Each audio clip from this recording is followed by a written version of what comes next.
काय सांगाल पाहिजे तुम्ही ताई काय सांगाल आज मंगळगौरचा कार्यक्रम बोरिवली मागाठाणे विधानसभेमध्ये घेण्यात आला? आज माननीय आमदार प्रकाशजी सुर्वे यांनी मागाठाणे विधानसभेत जो मंगळागौरीचा कार्यक्रम घेतलाय, या कार्यक्रमास उपस्थित आमच्या सर्वांच्या लाडक्या बहिणी वृषाली श्रीकांत शिंदे या उपस्थित राहिलेल्या आहेत। आणि आजची ही मंगळागौर थोडीशी वेगळी आहे, कारण इथे स्त्रियांवरील होणाऱ्या अत्याचाराचा निषेध करून आणि माननीय मुख्यमंत्री साहेबांच्या प्रतिमेला राखी बांधून इथे मंगळागौर साजरी करण्यात आली। मंगळागौर म्हटलं की महिलांचा उत्साह असतो आणि या इथे लेक लाडकी, त्याचप्रमाणे माझी लाडकी बहीण योजना, याच्यामुळे महिलांमध्ये प्रचंड उत्साह आहे आणि अतिशय चांगले असे इथे मंगळागौर नुसती झाली नाही तर मंगळागौरीची स्पर्धा होती आणि त्यातलेही प्राइजेस आता दिले गेलेले आहेत।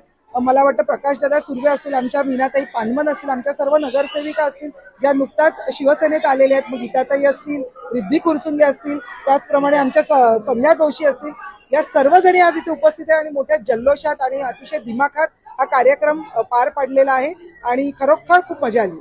प्रत्येक ठिकाणी मुख्यमंत्री पोहोचू शकत नाही म्हणून त्यांच्या प्रतिमेला आज आगमन करून असं स्वागत केलेलं त्याबद्दल काय सांगाल? आणि दुसरीकडे वृषालीताई यांचंही इथे आगमन झालं, काय बोलतो? वृषाली बहिणी या खरंच संपूर्ण मुंबईमध्ये सर्व महिला आघाडीच्या कार्यक्रमाला फिरतात। गेले 8 दिवस जवळजवळ त्यांनी आतापर्यंत 15 ते 16 कार्यक्रम केलेत आणि आत्ताही त्यात एक कार्यक्रम करून आलेले आहेत आणि खरोखर सगळा संपूर्ण शिंदे कुटुंबीय हे सतत महाराष्ट्र राज्याच्या लोकांच्या हितासाठी वेगवेगळे कार्यक्रम घेत असतात आणि तुम्ही बघितलं की खरोखर साहेब नाही आले पण साहेबांची प्रतिमा आली तरी केवढा उत्साह होता। तर खरोखर साहेब जेव्हा येतात तेव्हा खरोखर उत्साहाला उधाण आलेलं असतं आणि खूप आनंद झाला।